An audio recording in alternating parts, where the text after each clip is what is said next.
Lights up, cars down, we're running for gold. Rod to a slab, now watch it explode. Chop corners, clean lines, ready to rise. We don't chase luck, we strategize. Super Slabs Collecting, turn cardboard into legends. Like and subscribe, let's ride.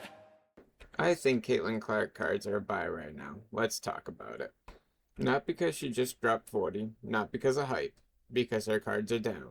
And I'm not talking about just slightly off peak. I mean at the time when her cards should be climbing, they're actually pulling back hard from the same point last year. But why is that? I think a big part of it is uncertainty around the WNBA. There are serious questions right now about the labor negotiations. People are worried about what happens if the player union and the ownership don't come to an agreement. Some are asking, what does the league look like long term? And where there's uncertainty, capital gets nervous. But here's where I see it differently.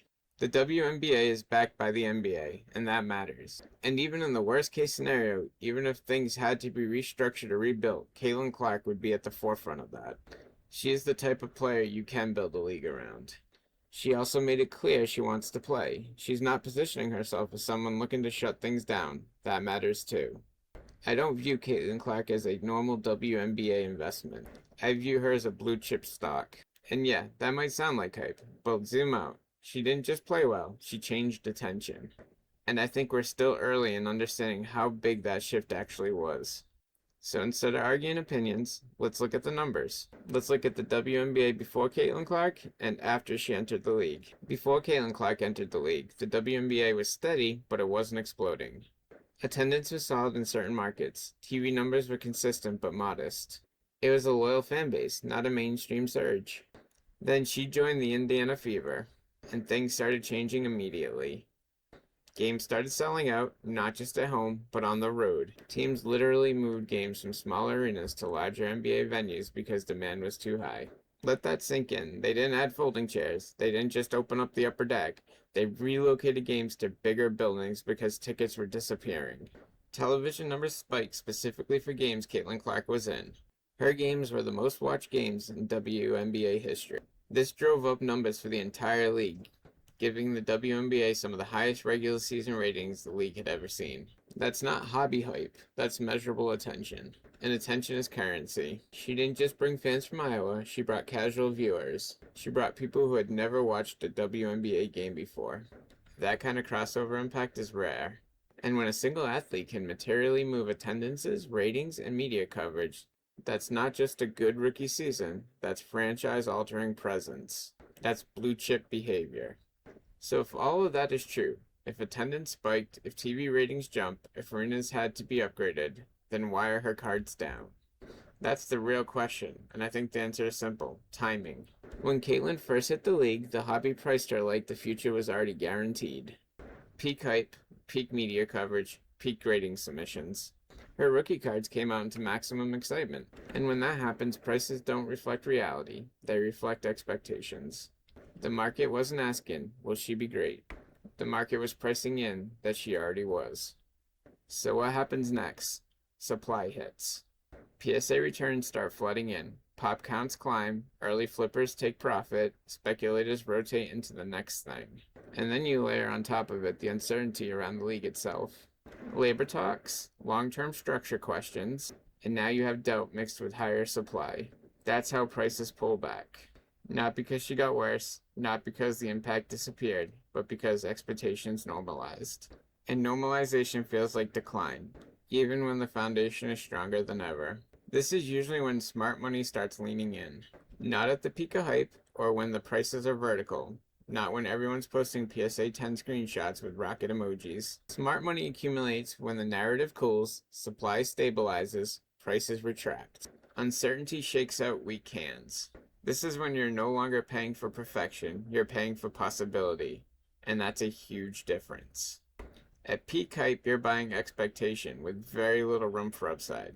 When prices pull back, you're buying probability with room to grow.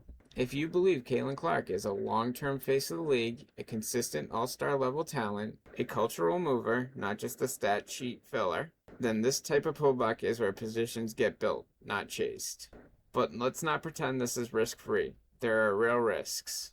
League negotiations matter. If the WNBA stumbles structurally, her cards likely drop further. And women's basketball cards are still a developing segment in the hobby.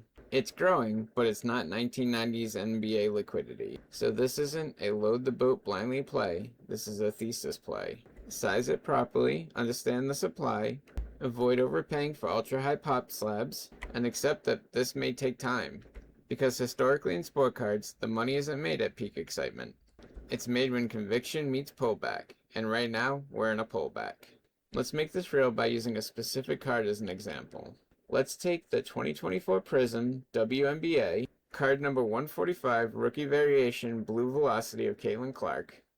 The first week of March 2025, raw copies were selling around $130. Today, the last week of February 2026, those same raw copies are moving around $74. That's a nearly 45% pullback. And it's not happening because our demand disappeared, it's happening because hype normalized, supply hit, and uncertainty crept in. Now look at the graded side. PSA 10s of the same card are selling in the $350 to $400 range. So here's the question. If raw is sitting at 74 and PSA 10s are $350 to $400, are we really saying her market value today is weaker than it was during peak rookie frenzy? Or are we looking at a reset? Personally, I think this card should be closer to the 150 range raw, especially with a new WNBA season approaching. Historically, momentum builds as the season starts. Attentions rise, highlights circulate, and narratives rebuild. And when attention rises, so does liquidity. Again, not guaranteed, but this is exactly what accumulation phases look like. So here's where I land. Caitlin Clark's impact is real. The pullback in her cards, that's real too. And when impact stays, but prices pull back, that's when I start paying attention. I'm not saying this is risk-free. I'm not saying sell everything and buy Caitlin Clark. What I'm saying is this. Blue chip athletes don't usually announce their buying windows.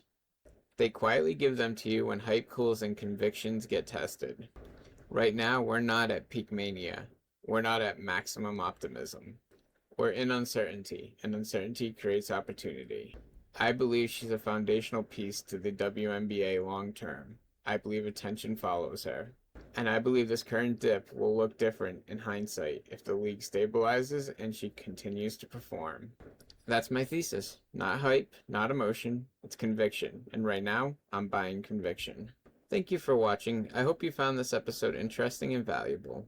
If you did, please consider liking the video and subscribing to the channel.